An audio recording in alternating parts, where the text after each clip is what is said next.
હવે તમે જો ભગવદ્ ગીતાની અંદર એક શ્લોક છે, નાસ્તિ બુદ્ધિરયુક્તસ્ય નચાયુક્તસ્ય ભાવના નચા ભાવયત અશાંતિ અશાંતસ્ય કુત સુખમ.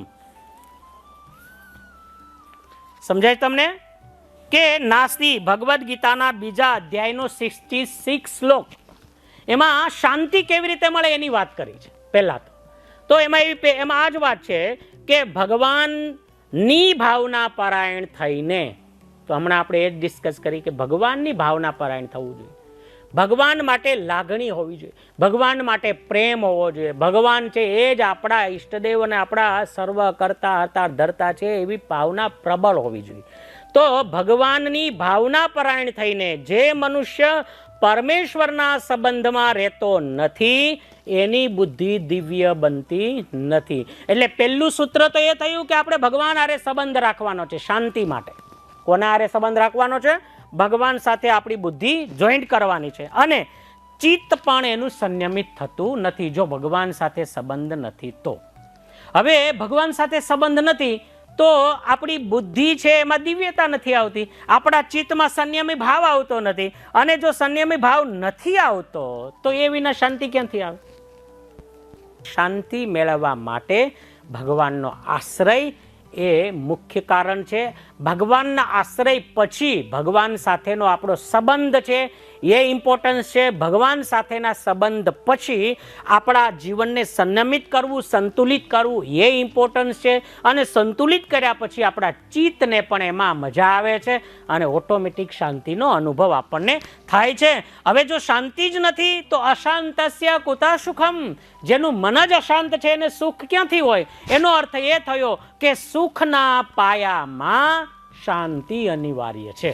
એ શાંતિ ભગવાનના સંબંધથી મળે છે, ભગવાનના આશ્રયથી મળે છે. તો ટૂંકમાં કહીએ તો આના માટે ભગવાનની ઉપાસના એટલે ભગવાનનો આશ્રય, શરણાગતિ એ મોસ્ટ ઇમ્પોર્ટન્ટ છે. તમે કરશો એટલે એની આજ્ઞામાં રહેવાનું આપણને મન થશે. આજ્ઞામાં રહેવાનું મન થશે એટલે આપણા ઇન્દ્રિયો અંતઃકરણ સંયમિત થશે.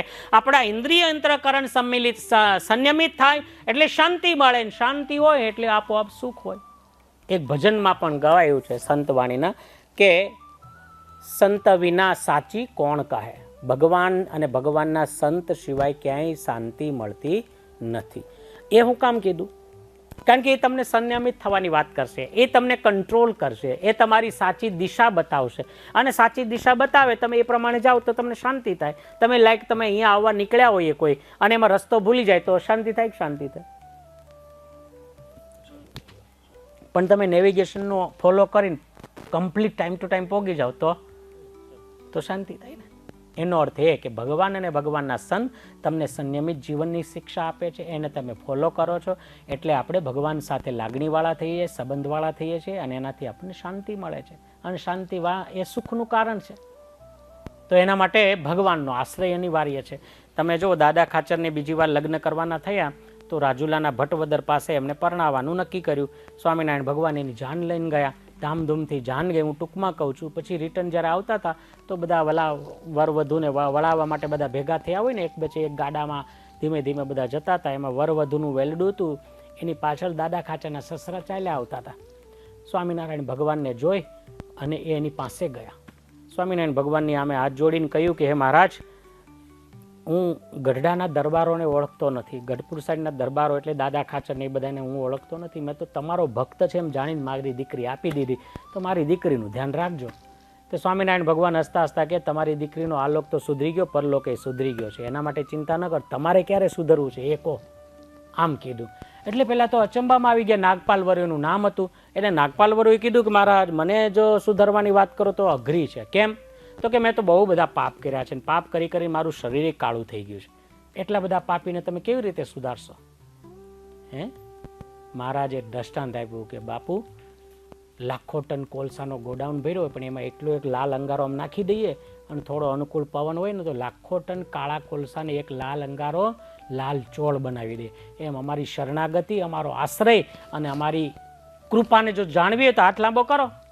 હાથ લાંબો કર્યો, મહારાજે પાણી આપ્યું હાથમાં અને મંત્ર શરણાગતિ મંત્રનો ઉચ્ચાર કર્યો. કાલ માયા પાપ કર્મ યમ દૂત ભયાદહમ શ્રી કૃષ્ણ દેવ શરણમ પ્રપન્નોસ્તુ સપાતુમામ. આમ કરીને જ્યાં પાણી પધરાયું, સંપ્રદાયનો ઇતિહાસ એમ કહે છે કે સ્વામિનારાયણ ભગવાનના ભાલ જેવું એ બાપુનું ભાલ ચમકવા લાગ્યું. એના બધા જ પાપ ભગવાને બાળી નાખ્યા, ભગવાને એનો આશ્રિત કરી દીધા. એટલે આશ્રિત થવાથી આ બધું જ નાશ પામે એટલે સુખ મળે છે. એટલા માટે નાસ્તિ બુદ્ધિરયુક્તસ્ય નચાયુક્તસ્ય ભાવના નચા ભાવયત શાંતિ અશાંતસ્ય કુત સુખમ. ભગવદ્ ગીતાનો 66 શ્લોક છે. એ શાંતિ માટે વાંચી વિચારી અને ડીપલી એના ઉપર વિચાર કરી ભગવાનનો આશ્રય રાખી અને સંબંધ બાંધીએ તો આજીવન આપણા જીવનમાં સુખ ક્યારેય વિસરાય નહીં.